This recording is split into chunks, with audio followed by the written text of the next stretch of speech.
Lepo pozdravljeni v centru Triglav Lab in dobrodošli v naši družbi.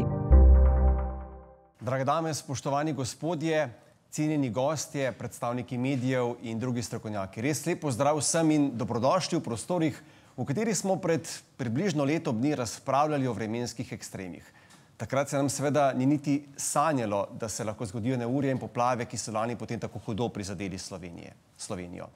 No, da smo tokrat v ospredje postavili potrese, res ne želimo ničesar napovedovati, vendarle pa se nam zdi pomembno, da spregovorimo tudi o tej naravni nesreči, ki našo državo vendarle precej ogroža. Ste recimo vedeli, da je v Sloveniji in bližnji okolici evidentiranih skoraj 100 aktivnih potresnih prelomov, da po nekaterih analizah v potresno najbolj ogroženih stavbah živi od 88 do 228 tisoč ljudi. In da je pred nekaj dnevi minilo natanko 26 let od velikonočnega potresa v Posočju in da smo pred skoraj 130 leti zabeležili rušilni potres v Ljubljani. Potres je eden izmed naravnih pojavov, ki ga ni mogoče napovedati vnaprej, ga nadzorovati ali preprečiti. Zato je eno najpomembnejših vprašanj, kako se lahko nanj pripravimo. O tem bomo spregovorili na današnjem posvetu, ki smo ga poimenovali Pripravljeni na nepredvidljivo na potresni prelomnici. Z nami so doktorica Barbara Šket-Motnikar, seizmologinja Agencije Republike Slovenije za okolje, doktor Matjaž Dolšek, profesor na Fakulteti za gradbeništvo in geodezijo Univerze v Ljubljani in Peter Filip Jakopič, direktor službe za zavarovanje premoženja in premoženjskih interesov pri zavarovalnici Triglav. Lep pozdrav. Lep pozdrav vsem skupaj.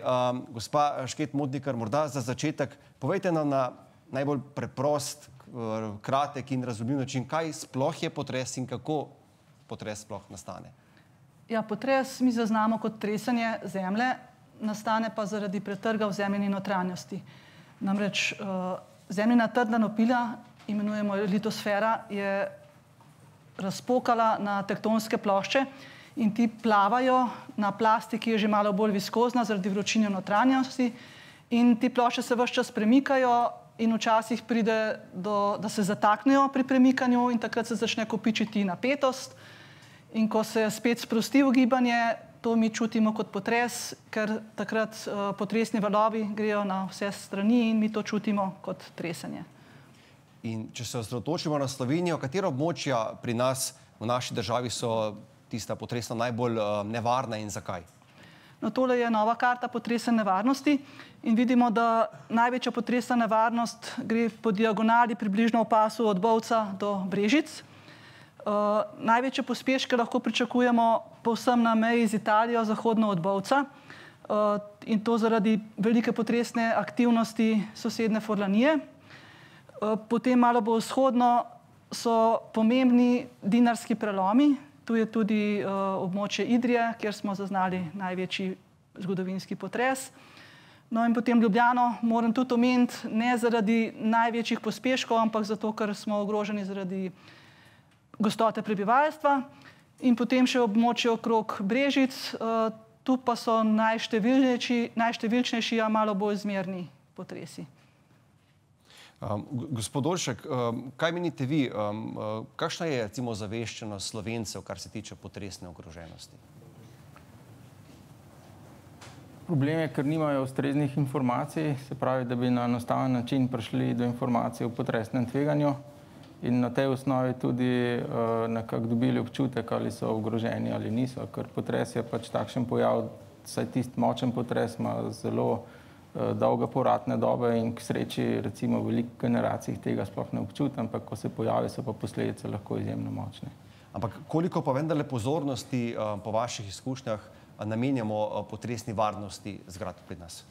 Za nove stavbe je s tem sistem je dobro postavljen, se pravi, imamo predpise za potresno odporno gradnjo. Slovenija je bila prva država v Evropski uniji, ki je sprejela moderne predpise Eurocode. Te se že posodabljajo. Problem pa je, ker imamo veliko starih objektov, če mogoče pokažemo tlele na prosojnici, ki se pa obnašajo slabo pri močnih potresih. Tole je ena fotografija, ki je bila posneta leta 2009, kmalu po potresu v L'Aquili. Ta potres je imel približno takšno magnitudo, kot je bil potres v Petrini leta 2020 in vidite recimo eksperiment v naravi, žal se tista stavba na desni strani porušila, bila je stavba iz neobdelanega kamna, to so zidane stavbe, ki se najslabše obnašajo. Ta vmesne stavbe so recimo verjetno stare nekje 50-70 let, so bile močno poškodovane, medtem ko je nova stavba praktično nepoškodovana. Se pravi, da smo se v tem obdobju recimo 100 let kar precej naučili, se pravi v potresnem inženirstvu, kako graditi objekte, tako da se dobro obnašajo tudi pri močnih potresih. Poleg tega pa je naraščala tudi zavest, da se varnost, se pravi, mora povečevati, se pravi, da so ljudje dejansko pripravljeni zelo malo tvegati, da se jim bojo porušili domovi. Kako bi torej recimo v tem trenutku ocenili neko potresno varnost ali pa odpornost zgradb pri nas? Naprimer v Ljubljani, kjer smo slišali, da je gostota seveda največja. Ja, Ljubljana je v bistvu problematična, zato ker je prvič zelo veliko ali pa največje mesto v Sloveniji, se pravi zelo velika koncentracija ljudi in pa tudi stavbni fond je večinoma star. In študije, ki smo jih naredili, so pokazale, da bi močen potres, recimo podoben, kot se je zgodil 1895 v Ljubljani, povzročil, se pravi, veliko gmotno škodo, tudi kar precej smrtnih žrtev, ampak recimo denarna škoda nekje je bila ocenjena leta 2020 v višini 7,2 milijardi evrov. Če bi to v današnjem času preračunali poenostavljeno, bi bilo to verjetno nekje 9 milijard, ampak to gre zgolj za neposredno škodo na stavbah, posredna škoda je pa verjetno približno isti velikostni red. Kdaj pravzaprav, gospod Dolšek, sploh lahko rečemo, da je neka hiša, neka večstanovanjska zgradba ali pa recimo neka stolpnica sploh potresno varna oziroma potresno odporna? Kriterijev je več, ali pa kazalnikov potresnega tveganja. Se pravi, osnovni tisto, kar je regulirano za nove stavbe, je standard za potresno odporno gradnjo. Se pravi, če po tem standardu gradimo objekte, smatramo, da so potresno odporni. Sicer so pa v potresnem inženirstvu pač razviti različne metode analize, se pravi analize potresnega tveganja, kjer potresno tveganje vrednotimo tudi z recimo letno pričakovano škodo. To je denar, ki bi ga mogel dati lastnik na stran zelo dolgo časa, da bi kril škodo zaradi potresov na dolgi rok, naprimer. Peter, kako pomemben dejavnik pa je ogroženost stavb ali pa stavbe, ki jo želimo zavarovati, ko določamo neko zavarovalno premijo, višino zavarovalne premije? No, sigurno je pač večja verjetnost, da bo prišlo do škode, tako kot je profesor Dolšek pokazal, če stavbe niso ustrezno grajene.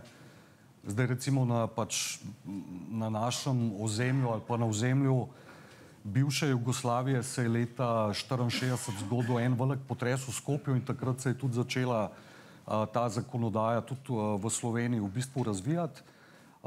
Tako da nekako večina zavarovalnic, ki ponuja zavarovanje na našem trgu, ima ta datum kot neko ločnico. Pač rečejo, stavbe, ki so zgrajene pred tem datumom, so bolj izpostavljene temu tveganju, zato tudi premija višja, medtem ko stavbe zgrajene po tem datumu, se pa nekako predvideva, da imajo že vsaj tiste osnovne pač standarde, protipotresne, in je zato pa tudi premija ustrezno nižja.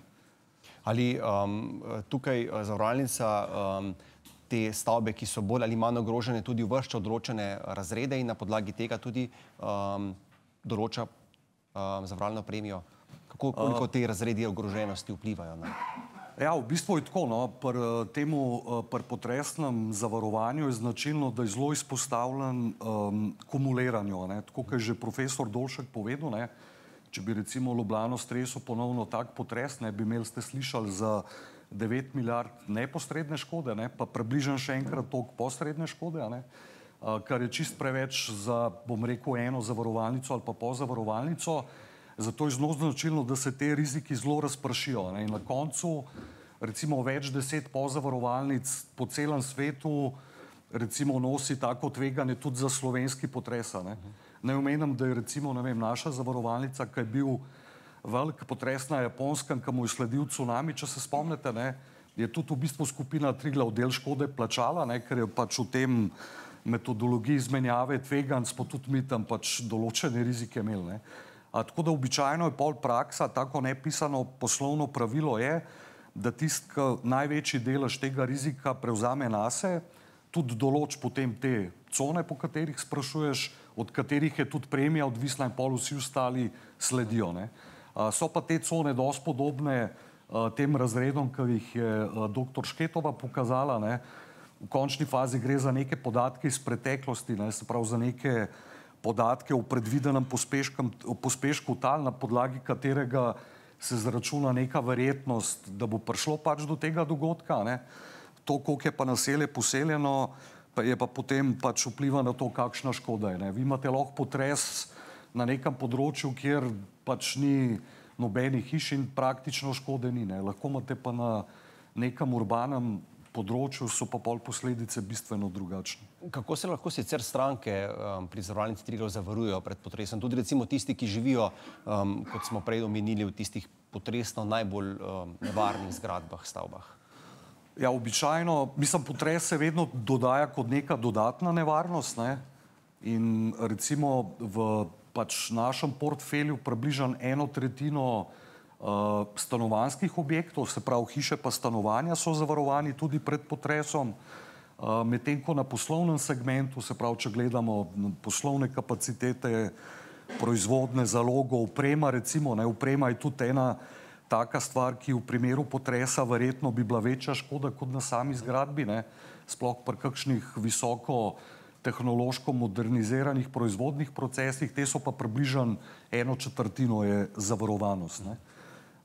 Tako da moram pa povedati, da te dogodki, kot jih je že, tudi smo slišali recimo Petrina, te dogodki potem tudi dvignajo to zavedanje v Sloveniji. Zdaj, če malo tako hudomušno rečem, človeški spomin je obratno sorazmeren z razdaljo dogodka, se pravi, bližji, kot je Sloveniji, dlje ta spomin traja, recimo po potresu v Zagrebu recimo 9 mesecev, po potresu v Petrini bistveno manj recimo, zdaj recimo dogodek, ki je pa lansko leto prizadel Slovenijo poplavni, pa v bistvu še zdaj traja. Tako da tam med 3 pa 12 mesecev je dolžina tega spomina, ki vpliva na zavedanje. Gospa Šket-Motnikar, v kolikšni meri je sploh možno napovedati nek potres?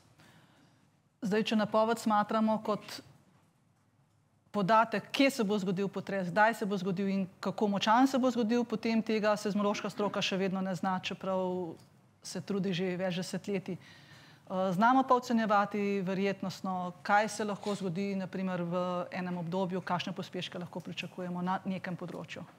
Koliko recimo potresov pa letno sploh zabeležimo v Sloveniji, kako močni so? V Sloveniji letno zabeležimo okrog 2000 potresov, večina je zelo šibkih, približno vsake par let je tak dogodek, da povzroči šibko manjšo škodo.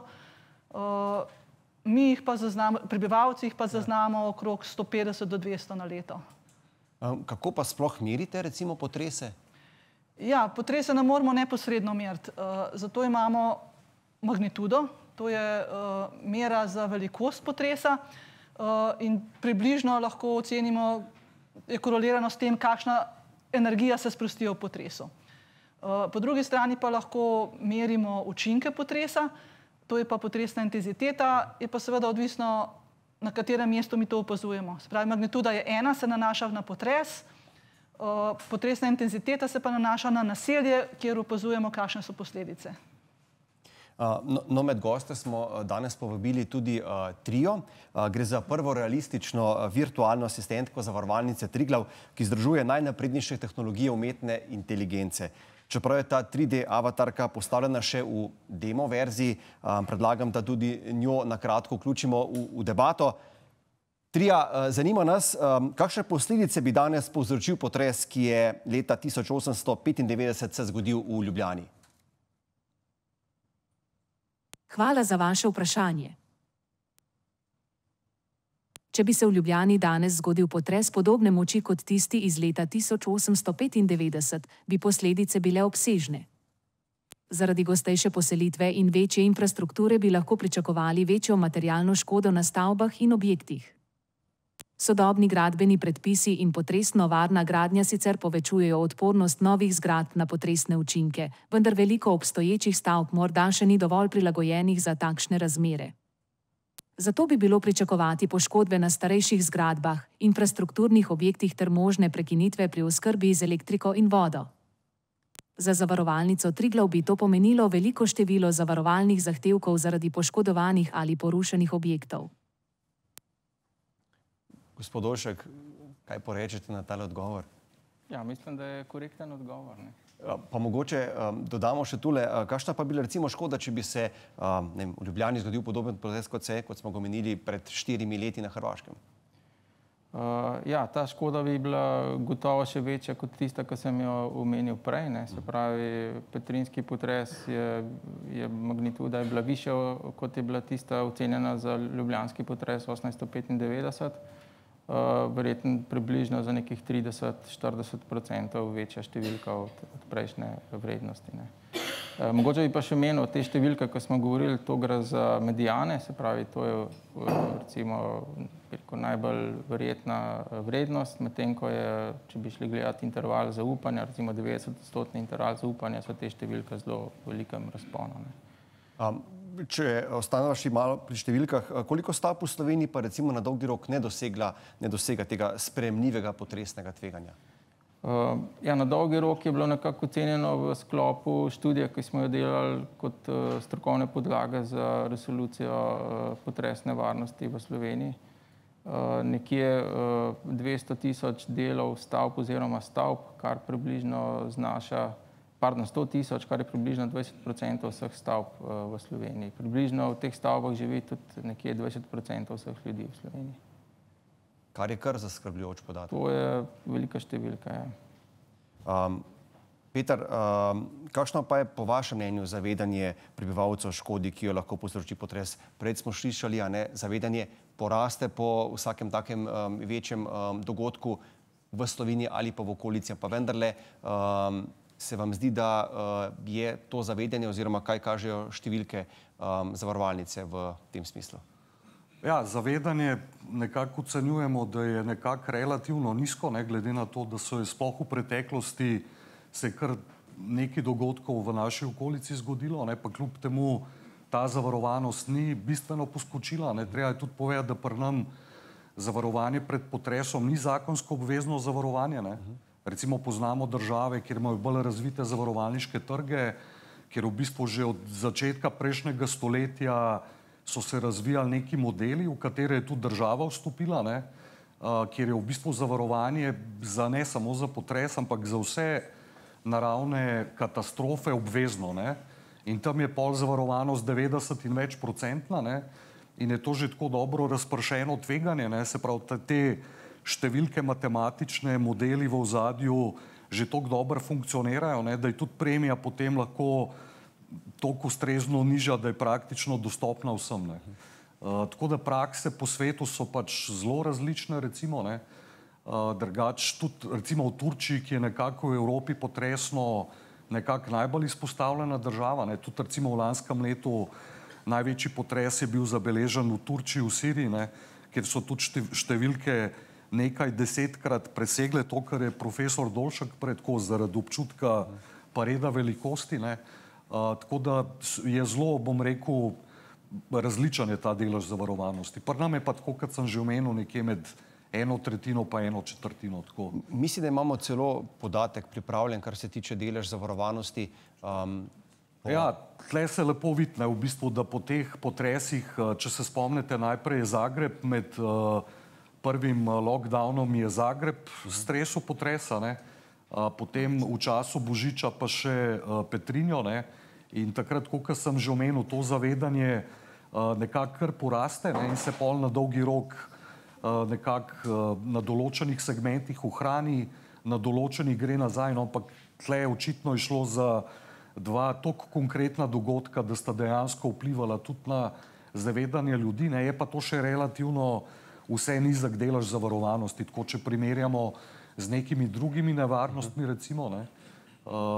Je pa tako, kot si že omenil na začetku, ne, pač ni namen, da ga prikličemo, ne, tako, kot smo lani zgleda. Ampak spomin pa potem s časom tudi bledi in zbledi. Tudi zbledi, ja, res je. Dobro, no pa se obrnimo na tem mestu še enkrat k naši tri, ki se prek glasovnega vmesnika z uporabniki v slovenskem jeziku pogovarja v realnem času. Zdaj nas zanima, kateri pa je bil najmočnejši potres v zgodovini Slovenije? Potres na Idrijskem, ki se je zgodil leta 1511, velja za najmočnejši potres na območju današnje Slovenije. Epicenter tega potresa je bil med Čedadom, Humom in Idrijo, vplival pa je tudi na Švico, Hrvaško, Madžarsko, Češko in Slovaško.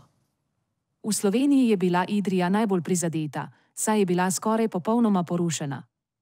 Potres je povzročil zemeljski plaz, ki je zasul rečni tok in povzročil poplavo v Idriji. V Škofji Loki je bil škofjeloški grad skoraj popolnoma porušen, prav tako so bile poškodovane Križanke v Ljubljani. Na lestvici medvedov Sponheuer-Karnikov je potres dosegel 10. stopnjo z magnitudo 7,9. Med potresom je umrlo med 12.000 in 15.000 ljudi. Preverimo tale podatek, gospa Povejte. Sem kar navdušena, samo pri intenziteti, pač intenziteta je bila ocenjena na stopnjo 10, pa lestvice so se pač v zgodovini spreminjale. Danes uporabljamo evropsko potresno lestvico. Gre za 12-stopenjsko? 12-stopenjsko, ja. No, tule je prikaz tudi najmočnejših potresov, ki smo jih zabeležili, in tukaj vidimo, da potres na Idrijskem iz leta 1511 je imel res magnitudo 6,8 in je bil najmočnejši, kar smo jih zabeležili v našem katalogu. Kako pa sicer seizmologiji ocenjujete recimo lokacijo potresa, epicenter potresa? Zdaj, naše potresne opazovalnice zabeležijo potresno valovanje. Potresno valovanje je v različnih tipih, če se omejim samo na vzdolžno valovanje in prečno valovanje. In na potresne opazovalnice zabeležimo prihod obeh tipov valov. Načeloma poznamo, kakšna je hitrost enega in drugega valovanja. In zdaj, čim dlje je opazovalnica od žarišča potresa, tem bolj se opazi ta razlika med obema valovanjima. Tako da razlika v prihodu obeh valov pri vsaki opazovalnici pove, kako daleč od te opazovalnice je nastal potres. In zdaj, če imamo mi 3 opazovalnice, narišemo 3 krožnice in tam, kjer se seka, je približno potres. Zdaj so še tudi globina, pa nehomogenost plasti, tako da čim več opazovalnic nam zabeleži, tem bolj natančno lahko določimo lokacijo. Mislim, da imamo še en zanimiv podatek, kar se tiče pa potresov v okolici Slovenije, kar se tiče teh najmočnejših. Ja, zdaj mogoče vseeno tule omenimo še poleg Idrije še 3 potrese, ki so pa na ozemlju Slovenije povzročili intenziteto 8. do 9. stopnje. No, to pomeni, da se je kar precej hiš lahko vsaj delno porušilo. Najprej je bil potres, veliki koroški potres, nekateri ga imenujemo beljaški potres iz leta 1348, potem ljubljanski potres, ki smo ga že omenili, pa v novejšem času potres v Furlaniji leta 1976. No, potem seveda potresi v Posočju, se jih še verjetno spomnimo. V zadnjem času pa potres, ki je povzročil škodo leta 2015 na Gorjancih. Zdaj v naši okolici, omenili smo tudi že potres v Laklji, tam so bile 3 stavbe, zelo različno ranljive. No, pa na Hrvaškem smo tudi že omenili potres v Zagrebu, pa v Petrinji leta 2020.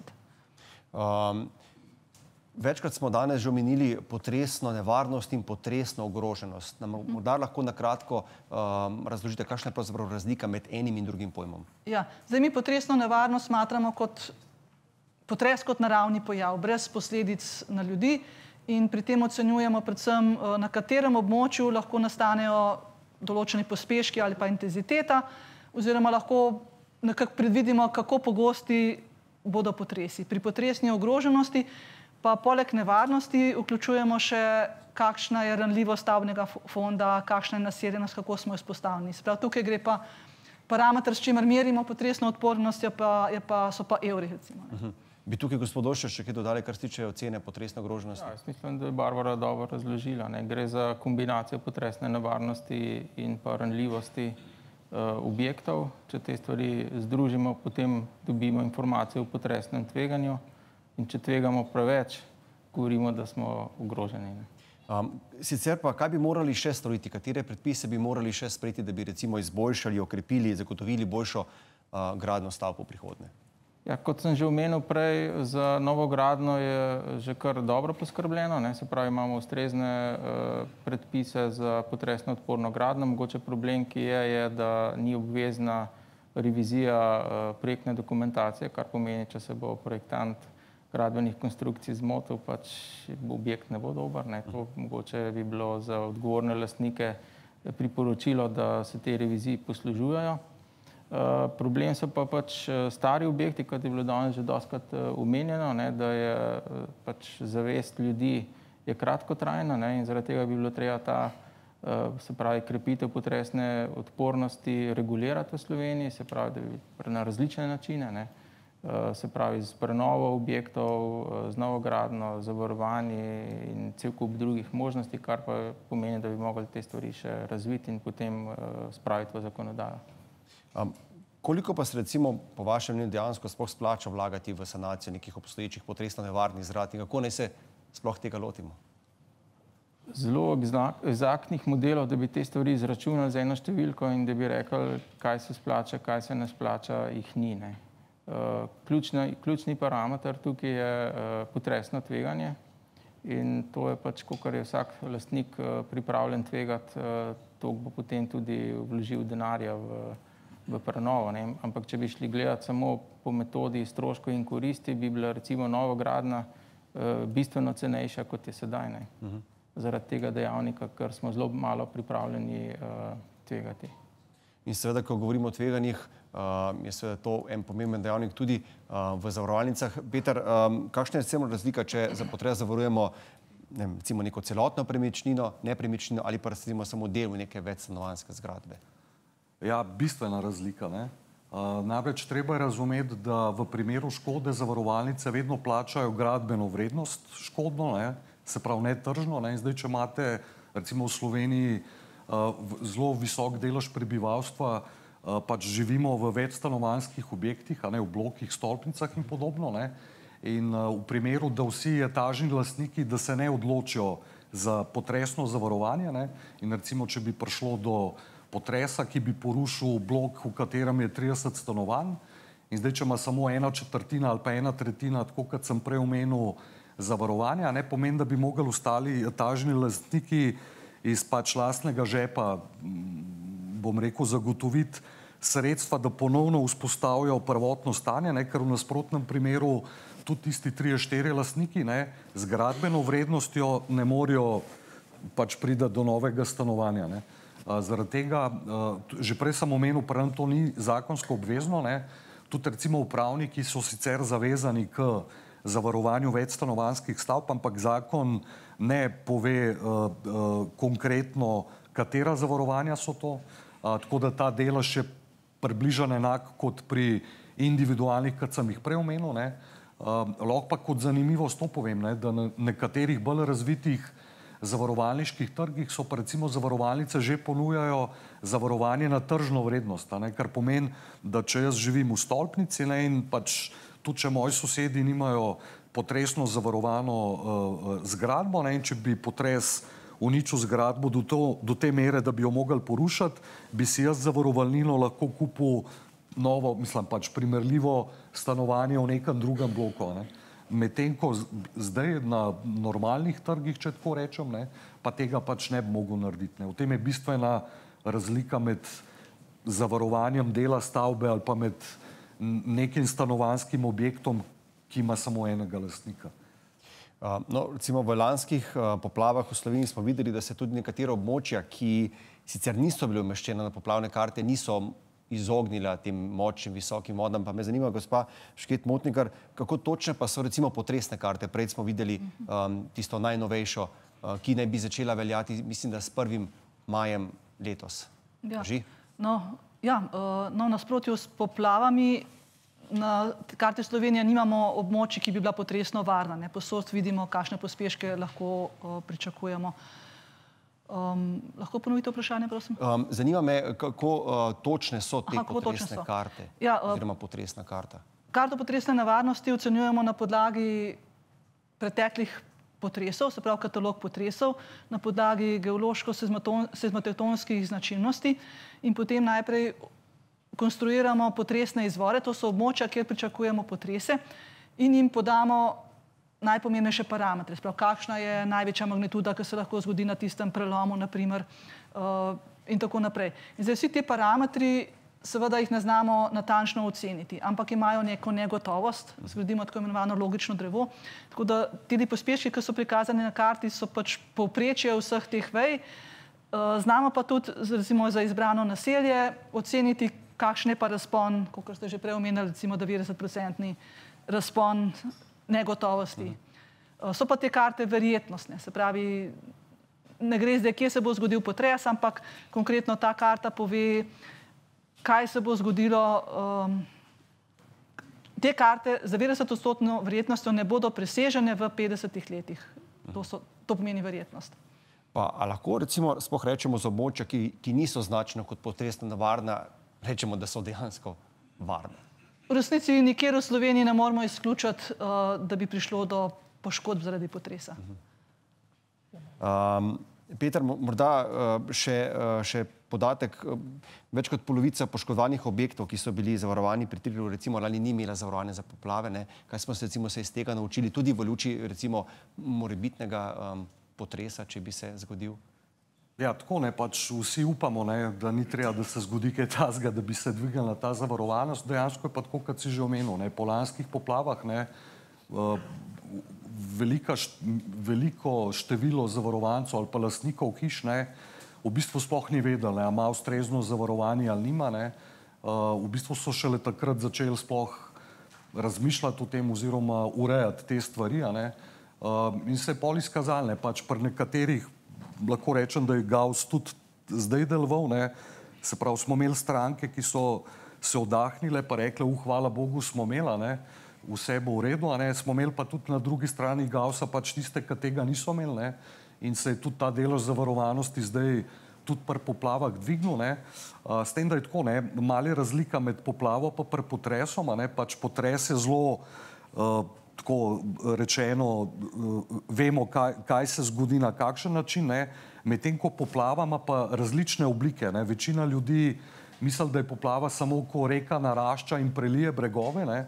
Recimo v Sloveniji to sploh ni največji problem. Največji problem so recimo talne vode, potem voda lahko pride tudi z neba, ne samo od spodaj. Tako da nista čist primerljiva rizika, je pa dejansko, tako kot si omenil, se je pa zavedanje bistveno povišalo. Morda na tem mestu opozorimo še na eno pomembnost, namreč potres lahko povzroči seveda tudi dodatno škodo, recimo požar. In me zanima, ali so take nevarnosti tudi vključene v to zavarovanje? Ja, pri potresnem zavarovanju velja, da pač karkoli se zgodi zaradi potresa, je potem tudi škoda zaradi tega plačana. Največkrat pride do kakšnih eksplozij, ker pač potres v zgradbi povzroči prelom določenih cevi, se pravi eksplozije, požari so tudi zelo pogosti. To so v bistvu vse nevarnosti, ki so zavarovane. Podjetja se pa tudi odločajo za izpad dohodka, ker je pač tudi praksa drugje.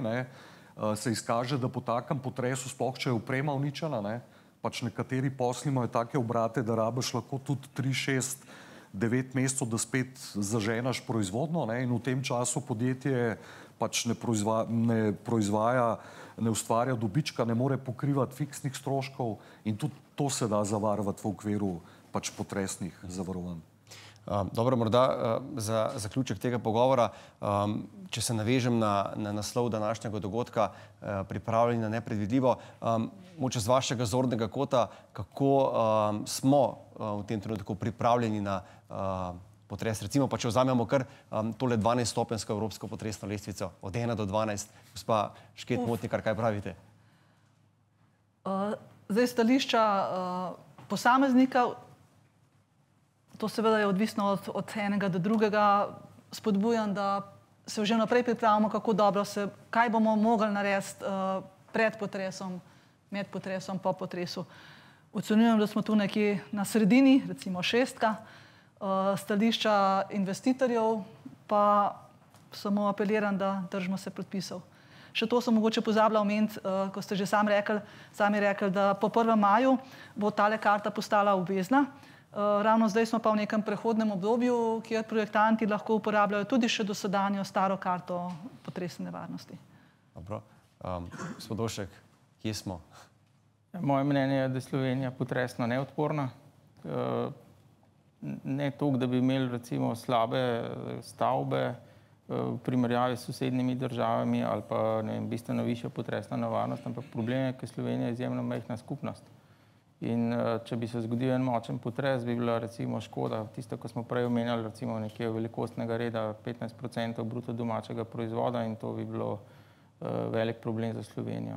In tega problema se ne da rešiti tako, da bi dobili denar, naprimer iz Evropske unije in bi, ne vem, v parih letih prenovili, ampak bi bila ta obnova izjemno dolgotrajna. Zaradi tega se treba na takšne potrese pripraviti, predno se zgodijo, in krepiti potresno odpornost čim bolj. Peter, kaj pa menite vi, kje smo, kar se tiče pripravljenosti na potres? Ja, super, ker si dal 12-stopenjsko lestvico, se pravi, smo pri stanovanjskih objektih, smo na 4, ker je glih 1/3, tako da hvala. Pri podjetjih pa na 3 je bilo hitro zračunati. Hvala lepa vsem za tale pogovor in pojasnila. Seveda pa zdaj na tem mestu dajemo besedo še vam, spoštovani novinarji, strokovnjaki, tako da, če imate kakšen komentar, kakšno pobudo, kakšen predlog, mislim, da bodo naši gostje z veseljem odgovorili na vaše vprašanja. Kar pogumno. Evo, mislim, da imamo tam eno vprašanje. Mogoče samo to, Borut Tavčar delo. Zdaj se je veliko stavb obnavljali, to je pomembno za pravzaprav razogljičenje in te stvari, to so glavne politike evropske. A se pri tem upošteva tudi potresna varnost oziroma potresna ogroženost? Odgovor je ne, se pravi, ta stvar ni regulirana. Na fakulteti za gradbeništvo in geodezijo smo se verjetno več kot 10 let trudili, da bi se na tem področju nekaj spremenilo, ker politika, ki pride iz Evropske unije, ni nujno dobra za vsako članico Evropske unije, in to se je za Slovenijo pokazalo s študijo, ki smo jo naredili za ministrstvo takrat še za okolje in prostor, ki smo izvedli seizmični stresni test stavbnega fonda v Sloveniji, in tam se je pokazalo, da je Slovenija res potresno neodporna in da bi bilo potrebno poleg krepitve oziroma izboljšanja energijske učinkovitosti izboljševati tudi potresno odpornost objektov. In nekaj se pač na tem področju premika, nekaj se govori, da bo v Evropski komisiji, da bojo dovolili tudi sredstva za prenovo objektov, v smislu celovite prenove, tudi za potresno, ne pa za novogradnjo. In recimo ena taka mogoče absurdna situacija je v Zagrebu, kjer imajo poškodovano fakulteto zaradi zagrebškega potresa. Evropska komisija jim dovoli vlaganje v prenovo tistega objekta. Objekt je star 70 let, močno poškodovan in ga je nesmiselno prenavljati, ampak oni ga bodo zdaj prenovili in vložili 11 milijonov evrov v prenovo tazga objekta. Če bi še malo dodali, bi imeli novogradnjo objekt za naslednjih 100 let, na primer. Hvala. Še kakšen komentar? Vprašanje? Pozdravljeni, Dame Franc, Nedeljski dnevnik. Eno vprašanje, mogoče za gospo. V preteklosti sem večkrat pisal o potresih, pa videl tudi različne karte, in recimo za Ljubljano lahko rečemo, da so tudi glede na predele različni pospeški tal.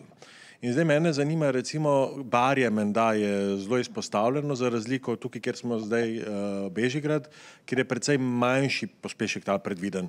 Kako je to pri gradnjah oziroma kako to upoštevate pri teh kartah, recimo za novogradnje ali pa za druge stvari? Hvala. Zdaj, ta karta je narejena v skladu z evropskim standardom, ki je del slovenske zakonodaje, in ta standard predpisuje, da so karte narejene, kakor da se gradi na skali. Potem pa projektanti morajo pa za vsako dano lokacijo pa ta vrednost pospeška pomnožiti s faktorjem tal. To pomeni, da je to odgovornost investitorja oziroma lastnika, da oceni še tisti dodatni faktor, s katerim se množi. In kakor imate prav na Barju, je ta faktor lahko kar, ne vem, med 2 in 3 recimo. Mogoče malo dodam. Ja, te stvari so predpisane v Eurokodu 8, to je standard za projektiranje potresno odpornih objektov. Vendar je na Barju so posebna tla in za Barje bi bilo potrebno narediti posebno analizo odziva tal na potres, da se potem oceni te pospeške in to je tudi predvideno v standardu. Še eno malenkost mogoče, Andrej Pogačnik, Inženirska zbornica. Mi vemo, da pravzaprav smo na potresno ogroženem območju. Vemo, da v bistvu potresa ne moremo napovedati in da edina preventiva je potresno varna gradnja. Zdaj, vemo tudi, da je v bistvu, koliko smo rekli, 20% ljudi živi v potresno nevarnih objektih, kar je recimo na tej osi vzhod, severo-vzhod, jugo-zahod, recimo, ne vem, 100.000 ljudi. O žrtvah nismo govorili. Vemo, da je sprejeta resolucija na nivoju parlamenta o potresni odpornosti objektov. Ni pa še prišlo do nekega akcijskega načrta, kjer bi se v bistvu obstoječ stavbni fond nekako učvrstil oziroma ne zamenjal z novim, seveda, ker ga je preveč, ampak na nek način učvrstil. Zdaj, mene zanima predvsem, ali je zavarovalnica kakorkoli se lahko vključi tudi v ta del, se pravi v obnovo teh potresno nevarnih objektov ali samo pač zavaruje neko škodo. Zdaj, o škodi govoriti je relativno, ne. Škoda, ko se podre neka stena, je velika, ko pa imamo neko žrtev, je pa v bistvu ne moramo nadomestiti. Torej je vedno boljša preventiva tudi v tem smislu, kot je profesor Dolšek rekel, da pravzaprav glede na to, da smo majhna skupnost, bomo imeli ogromne probleme pri obnovi tega stavbnega fonda in sanaciji te posredne škode, ne. Zdaj, kako je pa recimo čist, rekel, zavarovalnica pripravljena oziroma ali ima kakšne inštrumente pomagati pri obnovi recimo tega obstoječega stavbnega fonda? Mislim, zavarovalnica, tako kot sem že na začetku omenil, ne, pač nekako spodbuja to preventivno dejavnost z nižjo premijo, ne. Se pravi, če mi prepoznamo, da je nek objekt, ne vem, da verjetnost, da se bo zgodila medijana škode, v kateri je profesor Dolšek govoril, nižja, ne, pač poberemo manj premije kot pri objektu, za katerega vemo, če pride do potresa že po neki nižji magnitudi, recimo, da to smo tudi videli v praksi, kaj se dogaja, ne. In tako se tako v bistvu funkcionira za vse nevarnosti, ne samo za potres, ne, tako za poplavo, kot za vihar, toče, ne, se pravi nekako spodbuja lastnike, a ne, če postavijo, ne vem, sončno elektrarno na področju, kjer je verjetnost toče majhna, ga mi nagradimo z 100 evri premije, ne, če jo pa postavi na listco, plača pa 500 za isti panel, ne.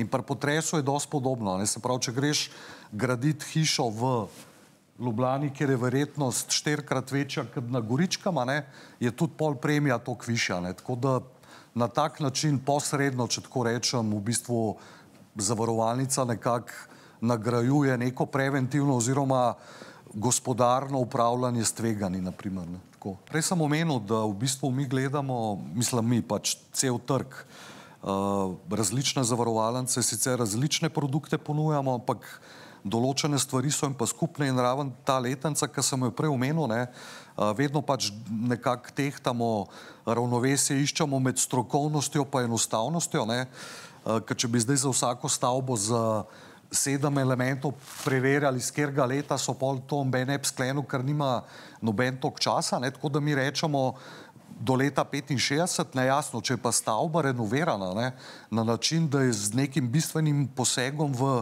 konstrukcijo bila tudi izboljšana potresna varnost, pa to upoštevamo, ne. Vidimo recimo v praksi, a ne, ljudje mislijo, da je tako starost stavbe, ja, tudi vpliva na to, bom rekel, varnost pa rizik, ne, ampak imate objekte, ki so 200 let stari, ne, pa so z vidika zavarovalnice bistveno manj tvegani tako za požare pa potrese, kot neke objekte, ki so 20 let stari, na primer, ne, pa se bo prej podaril kaun 200, ne, ali pa bo prej zagoril, pa tako naprej, ne. Tako da tle nekako smo to ravnovesje najdeli v tej letnici, tako kot sem že omenil, pač od Skopja naprej nekje se zakonodaja je zahtevala tak tip gradnje, za katerega lahko z veliko verjetnostjo rečemo, da je bolj potresno varen kot prej.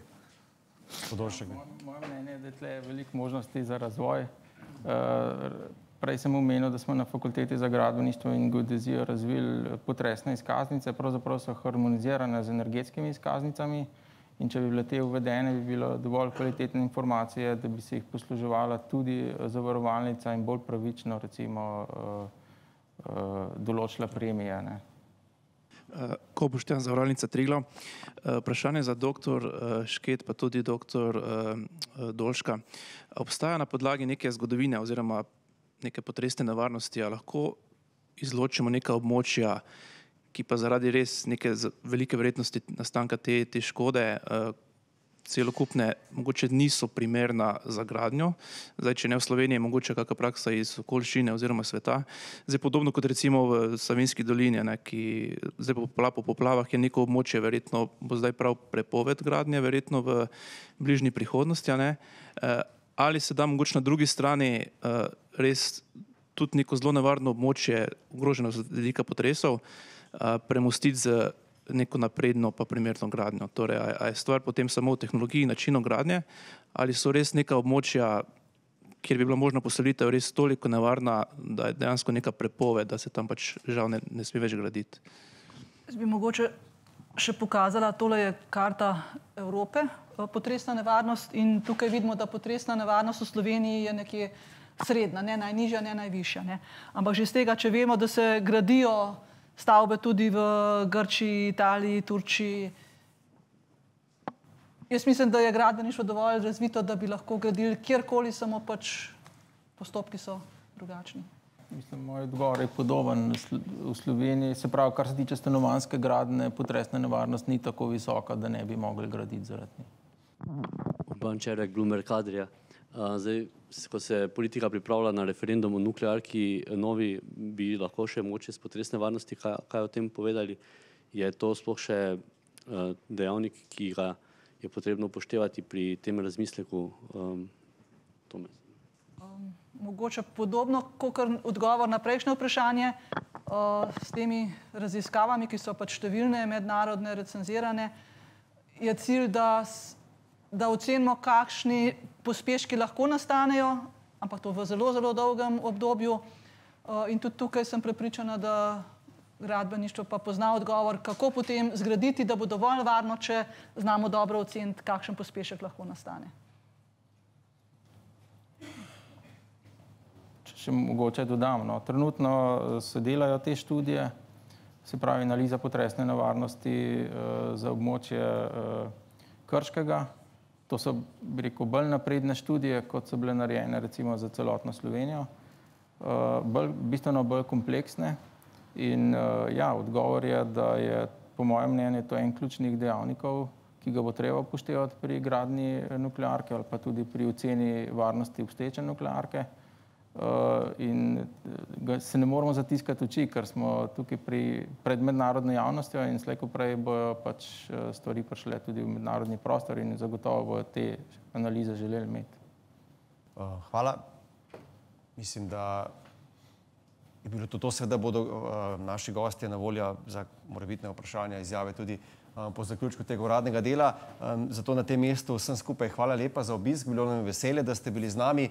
Mi s tem smo Triglav dogodek na temo potresov tudi pripeljali v koncu. Seveda na tem mestu velja, da bo doživetje še pristnejše povabilo, da lahko tamle na vaši levi strani preizkusite tudi simulator potresa in preverite svoj odziv na posledice potresa.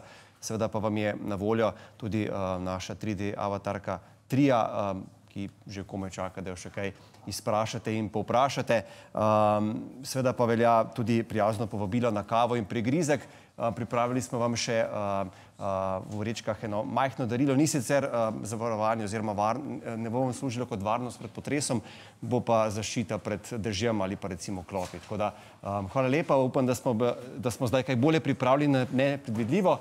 Še enkrat hvala in seveda srečno.